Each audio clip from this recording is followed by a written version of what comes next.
Welcome to Raw Take, everyone, the lifeline to your unfiltered media experience. I'm your host, Gion Thomas, and before we get into the show today, don't forget to like, comment, and subscribe, and don't forget to hit that notification bell so you don't miss out on any uploads. Also, you can find us anywhere where you can listen to podcasts. So, last night, a very upsetting loss. Nina Turner lost her congressional race in Ohio's 11th district. There were polling showing that she was up by I think it was 35%, maybe 40%. She had a big lead over all of the candidates, including Shantel Brown, who actually, pulled the upset and won.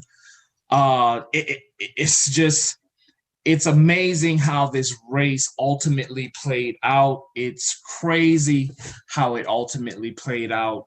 The dark money that influenced this campaign from both sides, from the centrist Democratic Party and the Republican Party, just the amount of money that was thrown into this race so Nina Turner wouldn't win. It is just mind-boggling. And I think now more than ever, it's very evident how corrupting money is, and how it does play such a huge, impactful part in our politics. The attack ads against Nina Turner were all over the place. In some attack ads, they tried to make her seem like she was the establishment and make it seem like she was, not for the people and against a lot of progressive policies like Medicare for all and, a $15 minimum wage, which those are things that, she is definitely for. So it just goes to show that money does play a huge factor. And, she also got a bunch of endorsements from the establishment Democrats like Hillary Clinton, Jim Clyburn. Jim Clyburn is starting to play kingmaker in the Democratic Party. He played kingmaker for Joe Biden. He's played kingmaker now for Shantel Brown.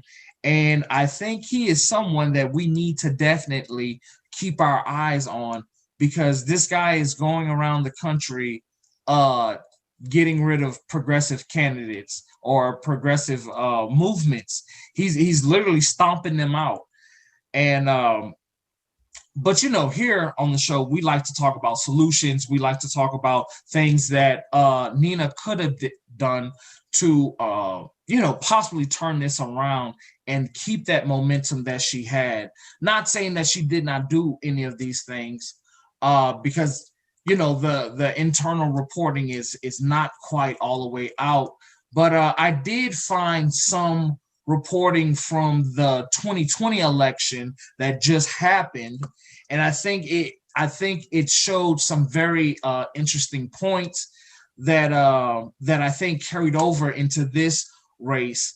And I think it's something that I preach to candidates whenever I speak to them about getting the 18 to 30 age range active in politics, because that is a voter demographic that is not voting, and that if for progressive candidates and for progressive politics, that is who not only that age range, but that working age range, that age range that doesn't have as many opportunities as a lot of older generations had.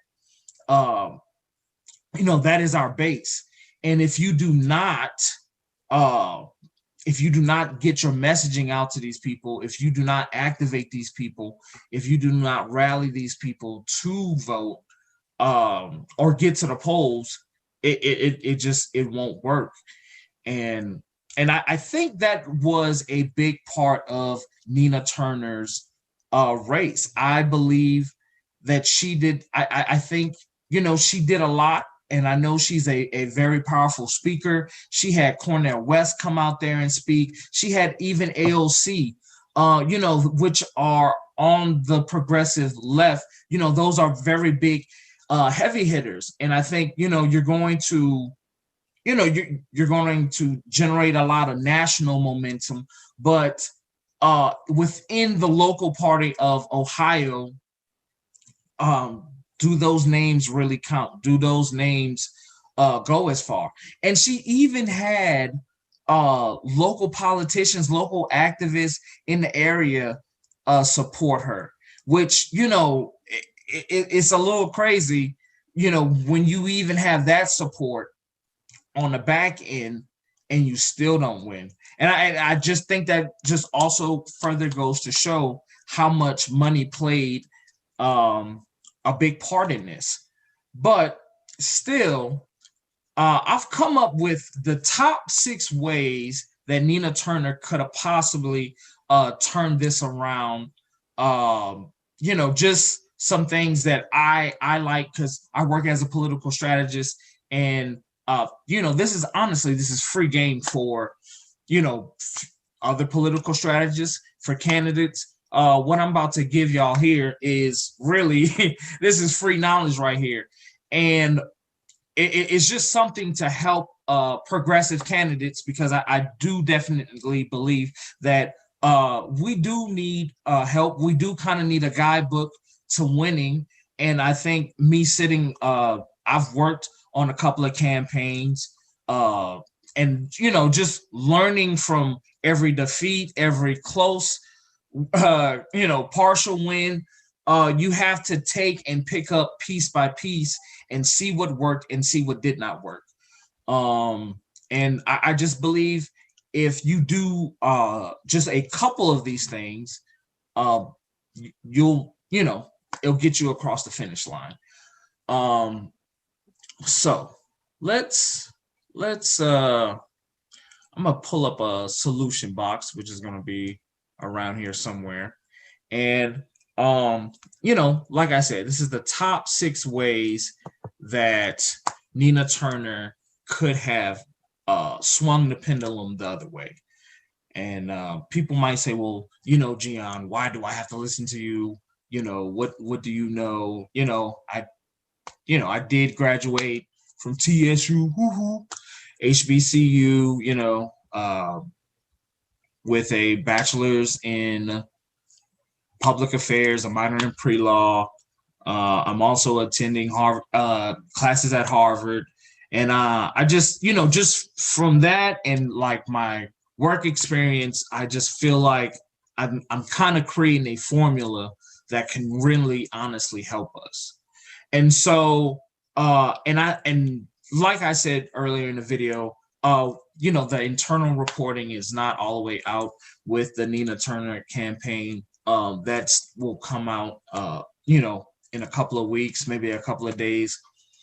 But just like I said earlier, also in the video, looking at some of the trends from the 2020 election, I think some of those trends bled over into this special election. So the number one thing, like I said, top 6 things Nina Turner should have done to win her race. Also, before we get into this,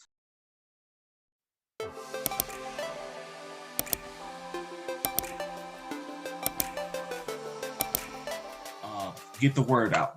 And so let's get started with this. So the number one thing that Nina Turner or any progressive candidate or just anything or anybody running, you need to have a strong ground game. Your ground game needs to be strong. You need to have volunteers. You need to have hungry volunteers, and you need to have some good field organizers who know the area. It is not always wise to bring these outside field organizers who've worked on other campaigns. I do believe those people can, they can be very helpful, but you need people who are on the ground, who are familiar with the area, who have a face, who has a face and is kind of known throughout the area. Someone who's helped out, just a familiar presence within that community. Congressional districts are, some are large, some aren't that large. So you need to have somebody who's familiar. You need to hire activists in these areas to be your field organizers, to be your liaisons to the community. And that you need, and volunteers is such an important part of a campaign, because your volunteers are going to be your boots on the ground, your soldiers in arms, the people who you're going to have knock on doors. And I know with COVID, it is very stressful trying to knock on doors, trying to canvass. I know it's especially hard trying to do that, but it's something that, and I know in Texas, we don't even really abide by the guidelines. But, the Democratic Party, while we were canvassing, we were taking a lot of precautions. We had gloves, we had N95 masks, hand sanitizer on us. We had we tried to cover our P's and Q's and cross our T's and dot our I's with the safety protocols with COVID. And so, you got to have a strong ground game, and you have to try to cover every precaution that you can. It's just a absolute must. And so, you need to have, activists. You need to make them activists in the area. You need to make them your field organizers and your liaisons to the community, because they already have a established foot in the community. Another thing is having a strong volunteer base, and because that is, like I said, your boots on the ground, and that is very important. Another thing that we need that. Sorry, guys, I had to give me some water. So the number two thing that you need to do is you need to have your face needs to be recognizable with the community. Your face, not just your liaisons and your field organizers and those people, but you yourself need to be a part of the community. You need to have a heavy hand in the community. You need to have a track record, a service record of working within the community, of working within the community, 100 hours or more community service. Your face has to be recognizable in the area. People have to know you. People have to say, oh yeah, I know that guy. That guy's worked with this local business and that local business. And that's a part of the community service aspect. You have to work with these local businesses. You have to prop them up, and they'll prop you up. That there has to be a certain give and take with local businesses and small businesses, so to elevate each other. That is a complete must.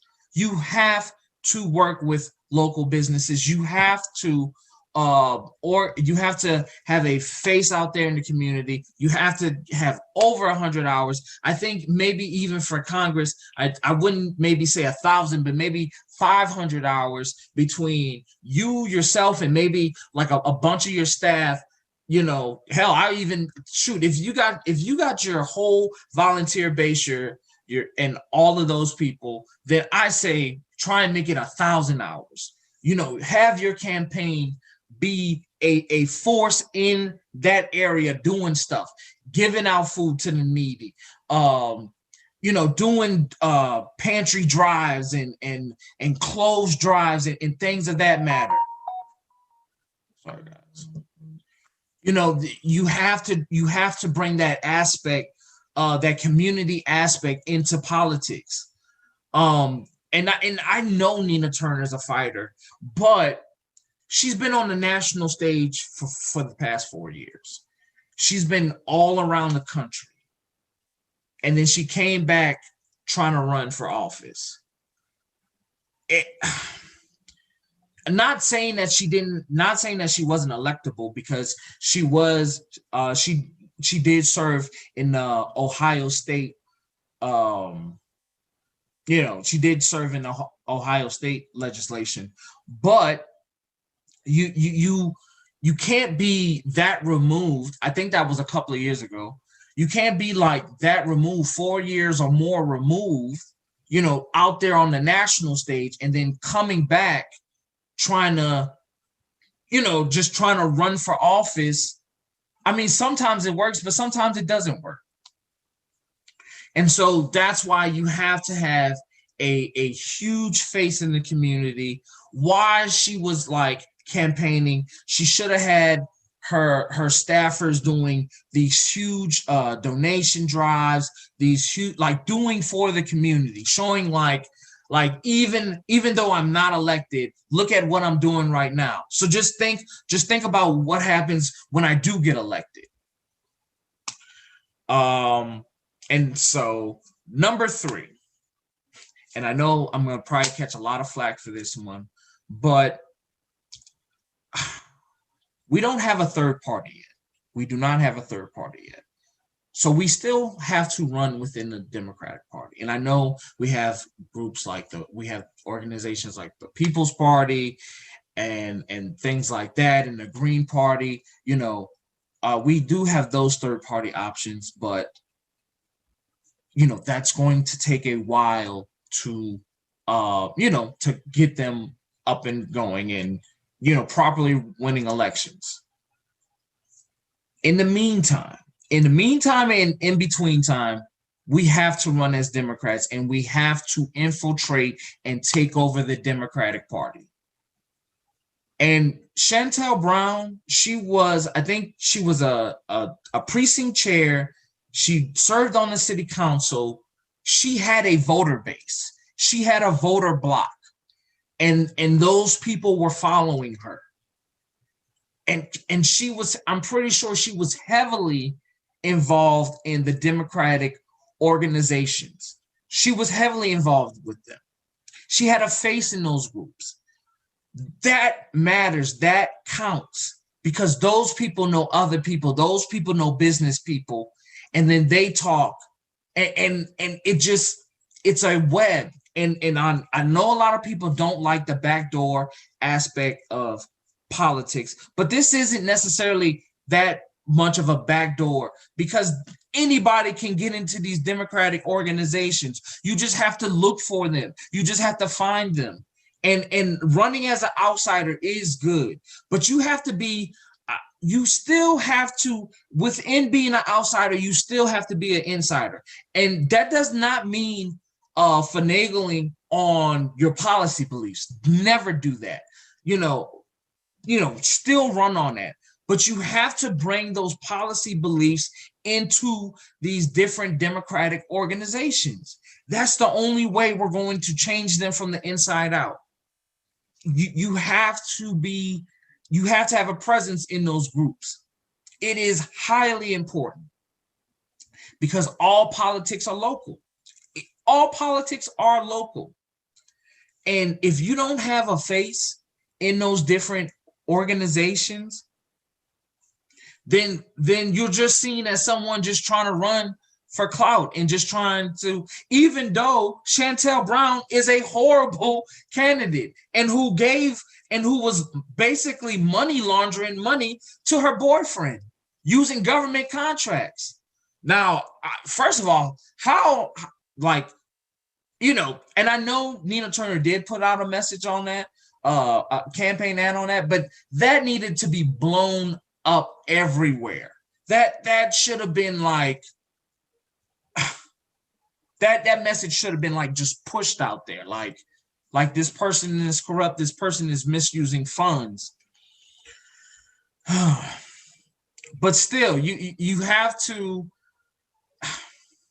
you have to have a face within these different Democratic organizations, the local organizations. You just have to. You have to have a face.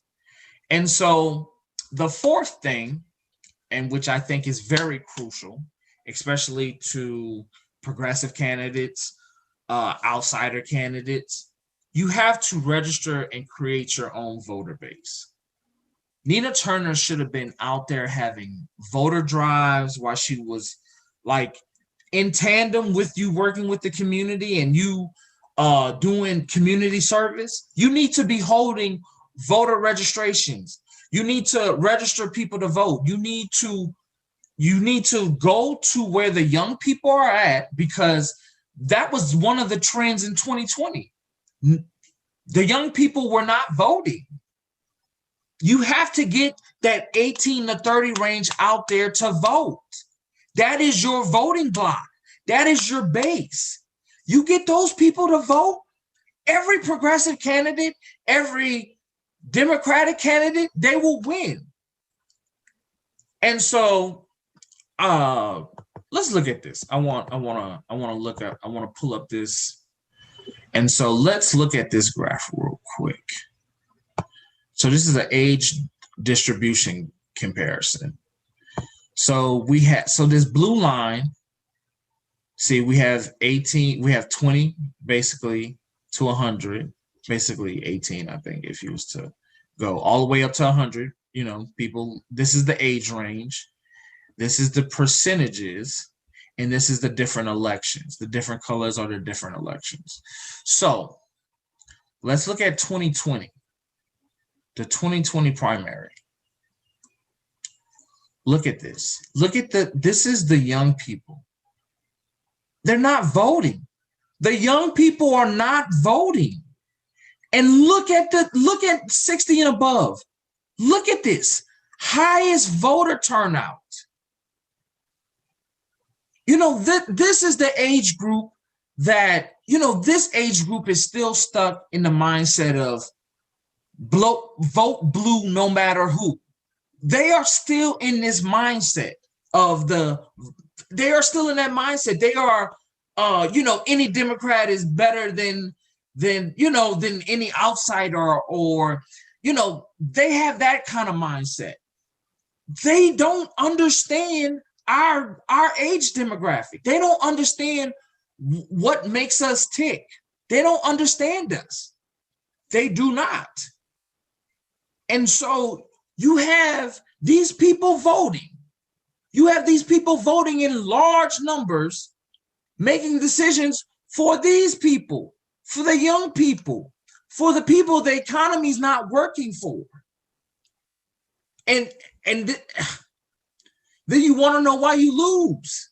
Your base is not turning out. And I know Nina Turner had, you know, she had a lot of fiery people out there. So, you know, I don't understand why they didn't turn out. But, you know, maybe she wasn't going, you know, you have to go where young people are. I always say this. You have to go where the young people are, and you have to talk to them. You have to be like, hey, look, I'm running for office. I'm trying to do this. I understand. You know, you may not care about politics, but, you know, how many politicians you see come and talk to you? You don't see that. The people between that age demographic don't see that. You have to think outside the box. We have to be more creative. We got to throw stuff at the wall and see what sticks. Because if we don't, we're going to continue to lose. And I don't want us to lose, because the establishment right now is so gleeful and joyful right now that Nina Turner lost, because they knew if she would have won, it would have been the corporate Democrats would have had hell to pay, because Nina doesn't play that. She would have been in there busting heads. Oh, it's just hard. It's hard, guys. But here, let's go back. Let's go back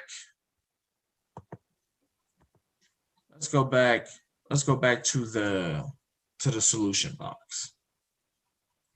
So you got to create your own voter base. That's what we were saying. You have to register people to vote. You have to go where the young people are at. You have to create that momentum within them.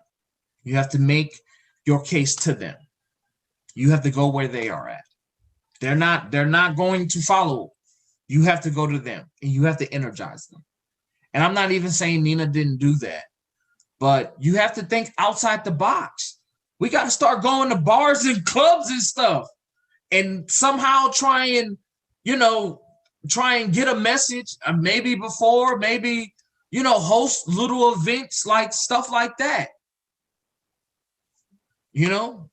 To get in, you gotta register to vote. If you're not registered, then you're automatically in. Free admission. So another thing, and I do believe they did have some debates, but Nina needed a one-on-one debate with Shantel. Debates are a long line of American history.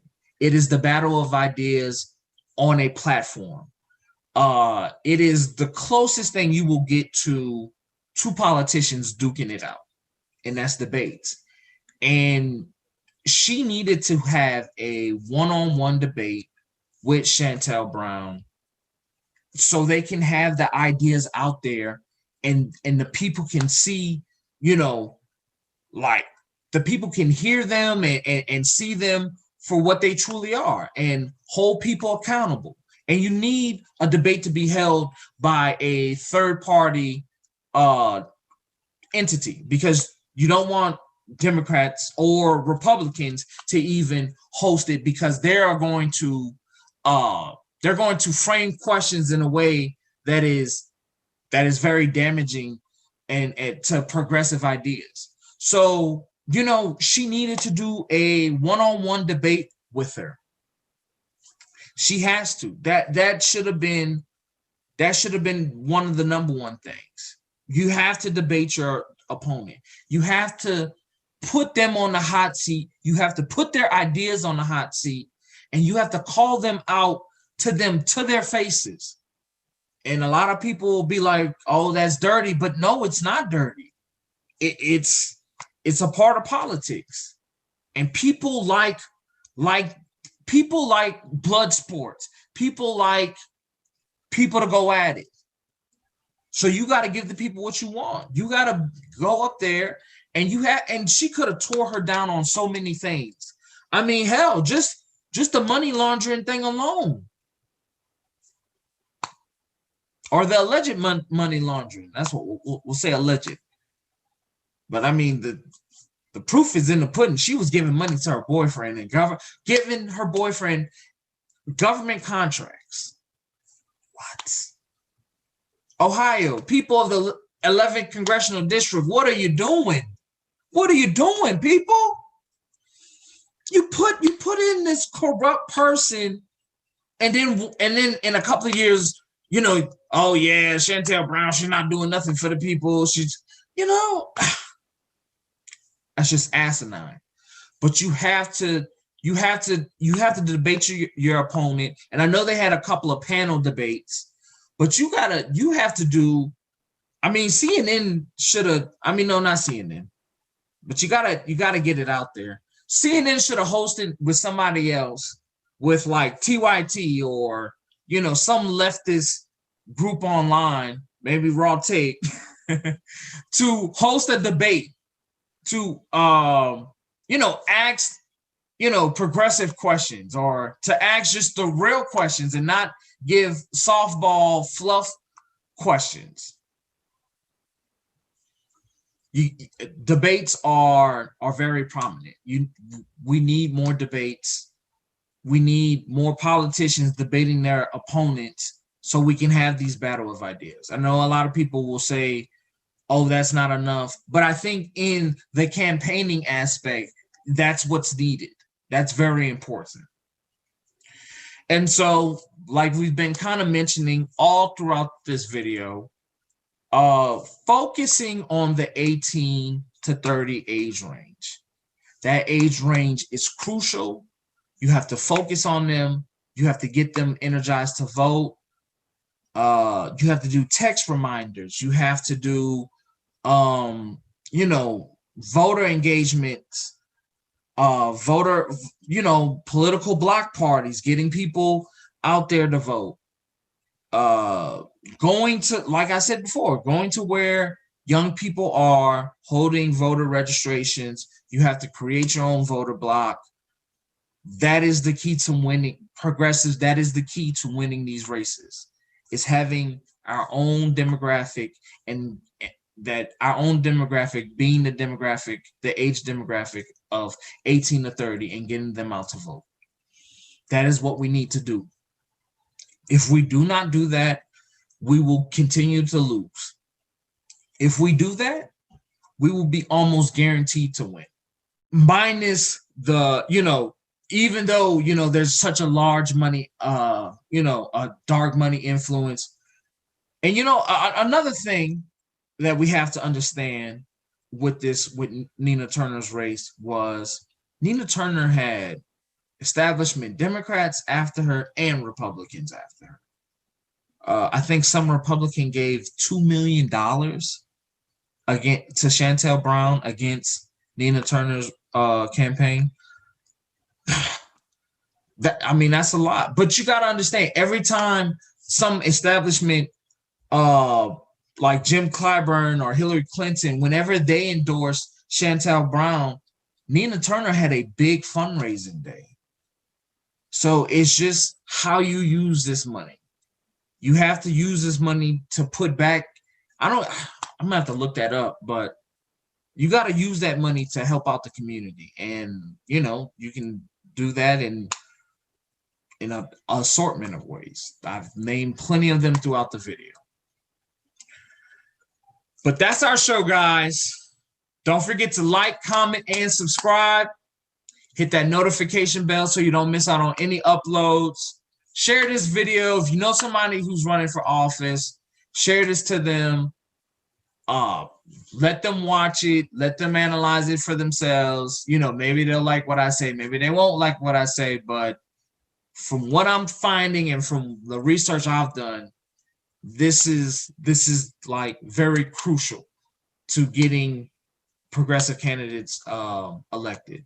And I've done a couple of shows like this on the channel, so check them out. We're going to be creating a playlist, and it's for candidates, for progressive political strategists, anybody in that kind of ilk who wants to see how they can run their campaign. Definitely check those videos out. But like, comment, and subscribe. Hit that notification bell so you don't miss out on any uploads. Also, you can find us anywhere where you can listen to podcasts. Have a blessed day.